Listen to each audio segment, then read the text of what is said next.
Some of my favorite conversations have happened over the rims of mugs. I'm Denise Harper, co-host of The Bridge Morning Show with Denise and Chris, and program director for The Bridge. There's something special about sitting across the table from a friend, whether we've known them forever or for just a minute, with a good cup of coffee and an open heart. I hope today's conversation will inspire and encourage you. Hi, I'm Denise Harper. Welcome to another episode of Over the Rims of Mugs. Today, we're in the studio at the Bridge, and on my birthday, I got an opportunity to talk with Riley Clemmons, and we're going to find out about Riley, her story, and her music, and kind of what makes her tick, and what's to come for Riley. That's all coming up here. Well, my podcast is called Over the Rims of Mugs, because some of my favorite conversations have happened over the rims of mugs. Yeah. And so that's when I decided, when I was thinking about doing a podcast, I thought this would be a perfect name, Over the Rims of Mugs, because great. we're having conversations. And so I'm honored that you would join me today. I'm honored to be here. I really am. And I love the idea. I started this morning talking to my mom over a cup of coffee, and there are so many. I agree, that's such a great idea to honor those special moments of getting to have some sweet conversations over a mug. Yeah, I mean, if you're doing that with your mom or with a good friend, whatever it is, there's just something about having a cup of coffee or hot tea or something like that. And just having conversation warms our heart. Yeah, it does. And so, it does. Yeah. Awesome. Well, where do you call home? Nashville. You live in Nashville? Born and raised Nashvilleian. You were born in Nashville? I was born in Nashville. Isn't that crazy? It's very uncommon, I will say, to be a native Nashvilleian. But yeah, Nashville, born and raised. Yeah. So you kind of have music born right at, it runs through your veins, doesn't it? Yes, it does. I mean, growing up in Music City, I was surrounded by it, and it was always a normal thing, which is such a blessing. And I also just grew up in a musical house. So my mom, she has a beautiful voice. And as a kid, I would listen to her sing all the time in church. And I think that was another big... That just helped to create this natural love for music. And it's been and my dad is not a singer. He's a supporter of the arts, isn't he? Well, he has excellent taste in music. He has the best, he makes great playlists. He's so musical in that regard. He loves music, but the man is not going to sing for you. And that's going to be a good thing for all of us. Yeah. Do you have siblings? I do. I have older brother, younger sister, and we are all best of friends. We all got dinner together last night. That's awesome. Yeah. Musically inclined? They're both musically inclined. They have a good ear. My sister has a beautiful voice, loves music. She's in data analytics, so she's not doing music per se, but she's musically minded. And then my brother played trumpet in high school. That was the extent of his musical prowess, but he's also a genius, brilliant software engineer. That's awesome. So with your mom doing so much singing, did you start singing at a very early age and feel like that was something you wanted to do? Or you just drawn to it? I never had a backup plan at all. At all, girl. You're all in. Yeah, the rumor is I came out of the womb and was ready to go. I was ready to sing and do shows and perform, and I've always loved it. It's always been just this natural calling, and I've never fought against it. And, I started doing this so young professionally that I didn't have time to have a backup plan, which I am so grateful for. All my eggs are in this basket, and it's just, there are moments where that's, of course, scary, but I'm trusting God with it. I really, really have surrendered it to the Lord, and I'm grateful for that. It brings me a whole lot more peace.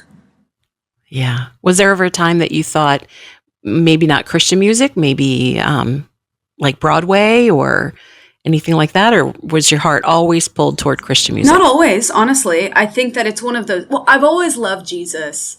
And starting to write songs at such a young age, I was naturally writing a lot about my faith. That was the life perspective I had at the time. Was and is a massive part of my life. I think navigating my late teens and early 20s, there were moments where I felt a pull to do other things, wanting to explore other styles of music. And it's funny, through those years, it kept coming back to music about Jesus.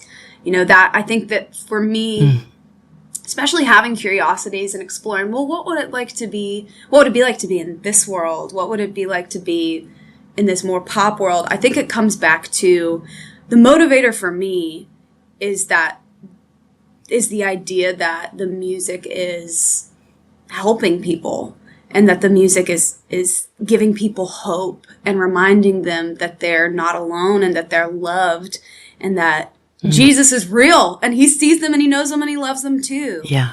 And to me, Amen. That's the thing that's always brought me back to the center. And I think now there's a huge passion for writing music about life through the lens of loving Jesus and walking with Jesus the best I can every day. Yeah. Aside from your mom, what other musical influences for you? Gosh, it is so all over the place. I grew up listening to a ton of Natalie Grant. I was listening to a lot of Whitney Houston and Aretha Franklin. Big female voices were a lot of what I gravitated towards. I also listened to a lot of church music. I was listening to a lot of old hymns, the Gaithers, Southern gospel. My dad, on the other hand, was listening to rock and roll and Billy Joel. And so naturally, all of those different styles found their way into my musical DNA and into the things that inspire me. So it's definitely, it's a little bit of everything. I love... Yeah, that's well-rounded, actually. Yeah, I try. I just love music. There's not a style of music that I don't love. I love the different feelings of a variety of genres and feels and styles, and I'm grateful to get to listen to it and be inspired by all of it. Yeah. When you said at such a young age starting to write and to perform, when was that for you? How old were you when you would say that you started professionally? I started singing lessons when I was 7. So, it's always been something like theater and singing lessons and dance and all of that started at a very young age, like 7 or so. But I started technically professionally when I was 14. I signed with my first management company when I was 14 years old. And from there, I was really propelled into this world of, I was just writing songs in my bedroom as any 13-year-old who likes to write songs does, right? But there was really a flip, or a switch that flipped, and I started writing around town and writing around Nashville. After starting with management, I signed my first publishing deal when I was 15 and signed with a label shortly after. So I really navigated a lot of my teenage years in the industry. All of my teenage years, I was in the industry figuring out what I was doing and what I wanted to say. And it's wild. I feel like I definitely grew up and released music in front of an audience, which is, it's been there are highs and lows to that, Yeah. So I want to come back to that in a moment, but something that you were talking about saying you, when you signed a contract, and one of the questions that I get asked in radio very often is, how do I break into the industry? How do I get my music played? What advice would you give to someone who is either listening and that is their heart, or they have maybe a young person in their household or a good friend that is trying to break into the music field? Wow, that's a good question. It's hard. The reality is it's hard. It's a hard industry. There are a lot of people who want to do it, which makes it a challenge. I would say the biggest pointer I would get if you're trying to get started and you're trying to get into all of it is just make as many connections as you possibly can. Share your music with people. Be constantly honing and working on your craft. In the early days, be willing to play small gigs and shows and all of that good stuff. And I think the main thing, find a great support system of people who love you beyond your craft and your music and what you do. But I think setting your expectations is a big deal. Understand that it is a tough industry. Even the Christian industry, it's hard. It's competitive and it's still a business, and that can be challenging sometimes to navigate all of it. So I would just say finding good. So you're saying don't give up after the first rejection, the first critique. Oh, I have gone through more rejection and critiques than I can even begin to name here. Absolutely don't give up. Don't give up. I think that there's, in our culture, especially with the way that social media and all that works, it's very much this instant gratification culture where, you want something and you snap your fingers and it happens, or you want to go watch a certain video, you just type it in and there you go. I think there is something to the slow climb, of just doing the work every single day, showing up for yourself, showing up for God, showing up for your family and your people, and just day by day. I think that this whole idea of overnight success is toyed around with a lot, but I believe that the best way to build and grow is not by way of overnight success. I think it's a slow and steady that builds a person. That's good advice.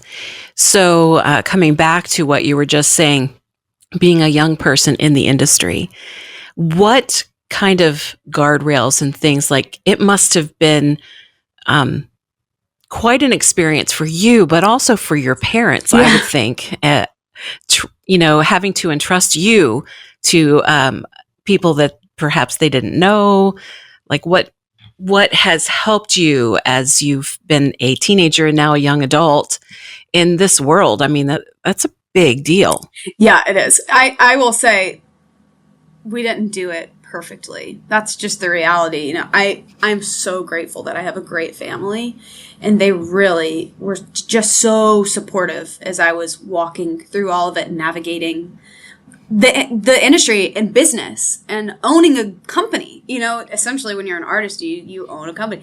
So, it was imperfect. There were moments that we were learning on the job per se, but I have such a great family, such a great support system. And that became the thing I fell back on. That was the safety, people who love me, not for what I do, but for who I am. And I think the same thing, you got to be, I don't say you got to be. This is a challenge for me. I mean, you have to walk in faith for yourself and really cultivate a relationship with Jesus to be okay and trusting with whatever happens. Because so much of the music industry, not even music industry, all industries, so much of it is unpredictable and beyond what we can control. So I could go on a tangent for that for a long time, but I think, it all comes back to the people you walk with. Walk with wise people. Yeah. Walk with wise and you'll be wise. Walk with fools and you will be foolish. Yes. Mm-hmm. Yep. More good proverb wisdom there. Yes. What's one of your first motivations when you wake up in the morning? Ooh. That's a really good question. Well, I'm like excited for my first cup of coffee immediately. That's a motivator if we're going to talk about surface level things. But I think that a big motivator for me is that I get another day and I get to show up and connect with people and live. I think it's as simple as that sounds. That's a huge motivator for me. If there's breath in my lungs, I believe there's purpose that lives within the day, whether it's an easy one or a hard one or somewhere in the middle.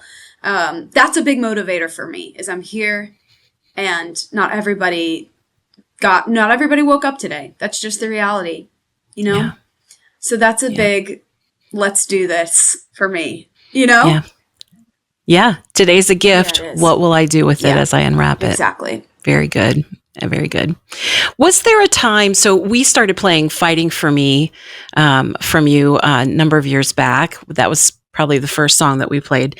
And I fell in love with you. And we still get requests for that song. We play it in our regular rotation at the Bridge. And then was there a period of time where you just kind of took a little break before you came out with your latest project? Yeah. So I was walking through a tougher season. I think just, again, growing up in front of a lot of eyeballs and starting so young, there was so much I was learning about myself and my faith as I was releasing music, as I was learning and growing. It all was happening at once. I think it caught up with me is what happened. I had invested so much time and energy into being the best at my career and making everybody happy and whatever that is. And I think I had forgotten to tend to my personal spiritual health and mental health. And so I really took a period of time away. I took a majority of a year without writing or creating. I really took a step back from all music shows to really just try to hear the voice of God and figure out what's next, and also figure out what Riley at 24 has to say. Because it's the reality, it's different than what I was saying. I'm a different woman than I was at 18 because I've grown and I've learned, and I wanted to take a minute to, and I felt called to. It definitely felt like something that the Lord gave me strength and bravery to step out and do, to get quiet and to walk away from the momentum that we'd built, to figure out what was next, what I wanted to say, what I felt like I should say. And that was a really special season. And after that season, I made the most authentic and real music of my life that sounds and feels like me more than anything I've ever made.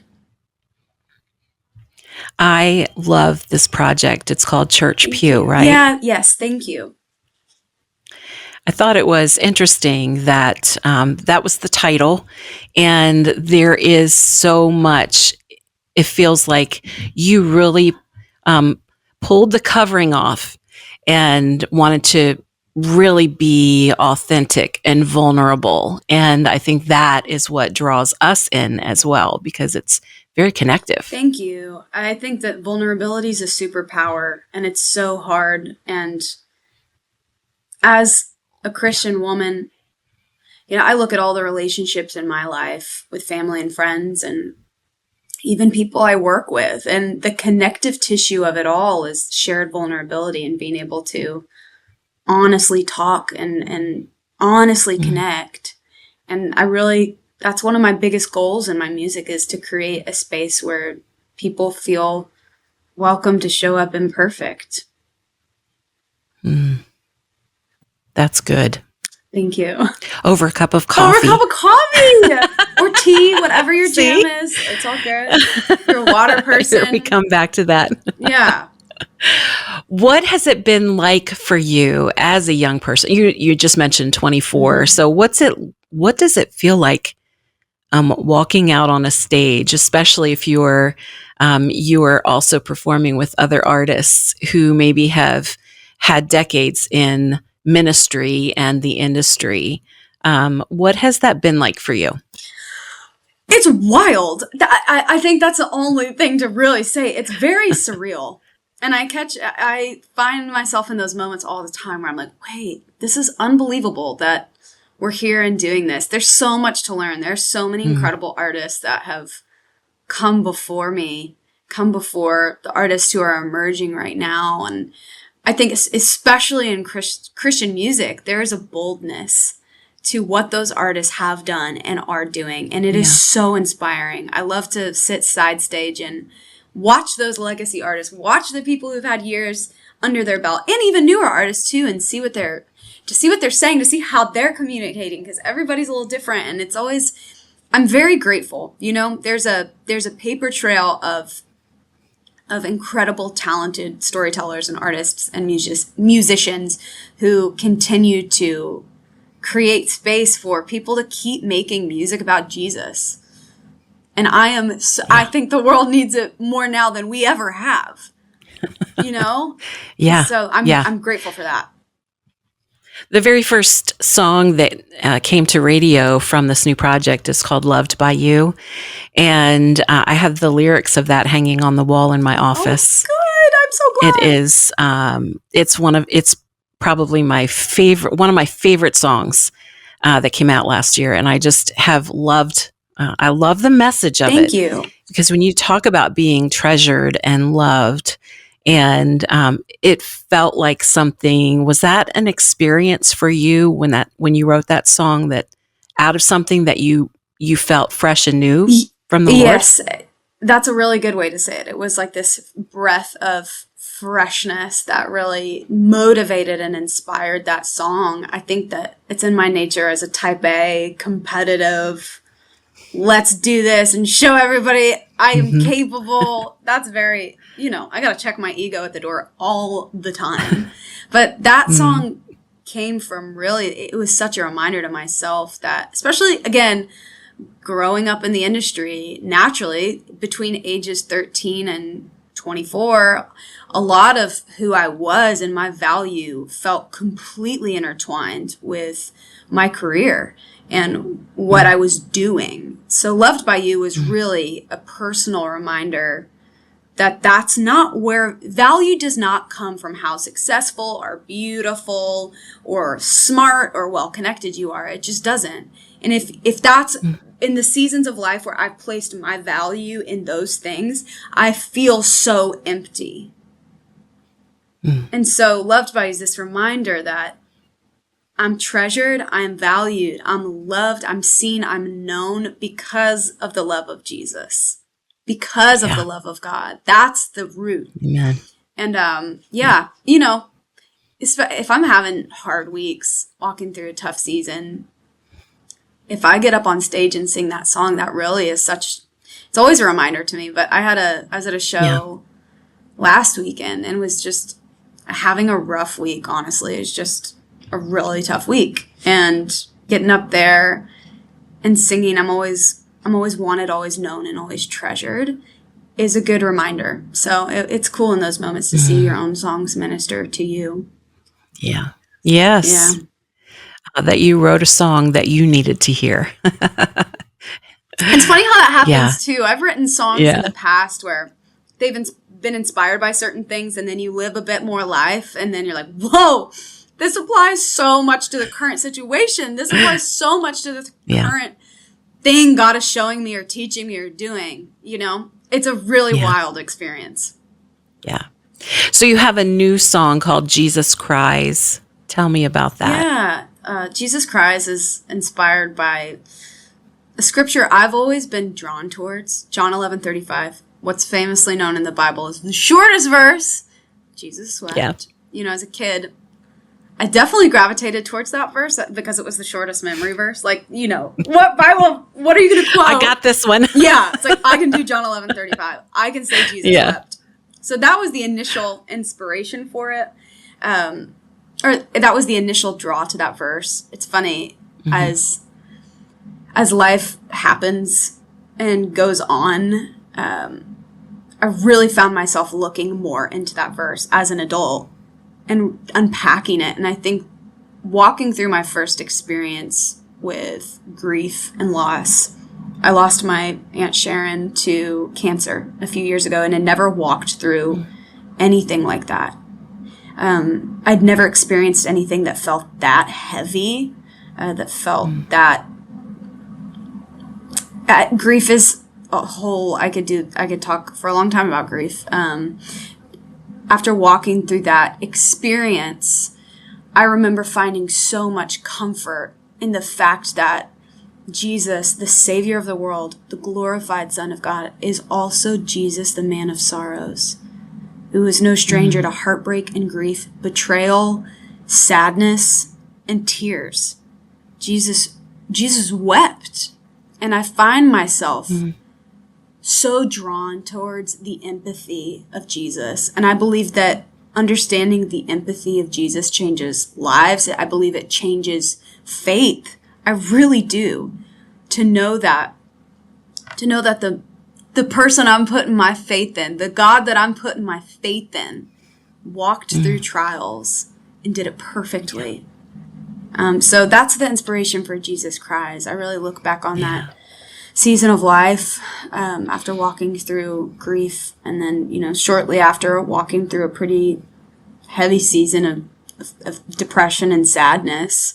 The kindness of Jesus was always there. And I believe in my moments of heartbreaks, as I was mourning with my family, I believe just as he wept at the tomb of Lazarus, I believe he weeps with us in the middle of the things that break our hearts.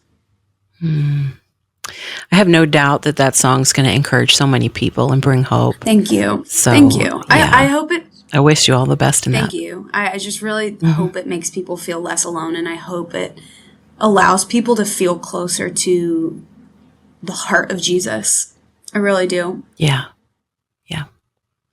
Well, I saw that you have over 500 million global streams on your songs. And so that's a lot, Riley. That's really wild to me. I can't That's process incredible. that number. Thank you. That's very wild. Well, I think that as people more and more find your music and listen, they're going to be moved and continue to stream and listen to your music. And we will definitely put links to your songs in the show notes so that people, if somebody needs to, if they're having trouble finding it, that they'll know how to get to you.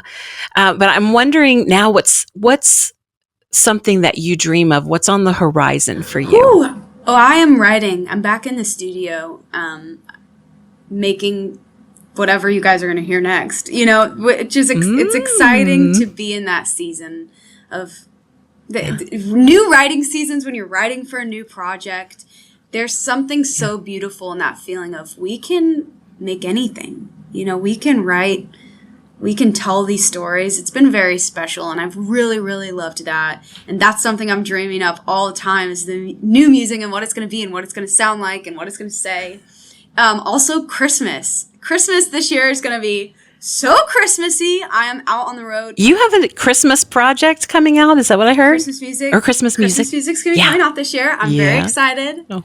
And I'm going on tour with Michael W. Smith, which is the soundtrack of all of my Christmases for as long as I can remember. So I'm so excited about that. So excited. That's exciting. Thank you for spending your time with us this day. It's been an honor to hear what's going on with you, to hear part of your story. It's been an honor. Thank you. Thank you so much. Thank you. Wish you all the best. And someday we'll have to sit and have coffee together across the table. Yes, we will. Share some more stories. Yes, we will. I'd be honored. Me too. Thank you, Of Riley. course. Thank you. God bless you. God bless you. We were never meant to journey alone. Whether you're having a great day or a hard one, we need each other to celebrate and to stand in the gap. Sharing our stories helps remind us that we're not alone. And when we sit with women who sit at the feet of Jesus, the conversations are different. We walk away feeling inspired, not inferior, because we know this Christian walk is a race, but not a competition. Thank you for listening to this episode of Over the Rims of Mugs.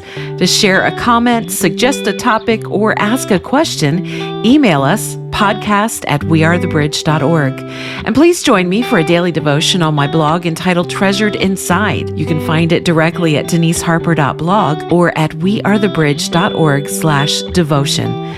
Until our next sip, I'm your host, Denise Harper, encouraging you to catch up with a friend or make a new one and enjoy some good conversation over the rims of mugs.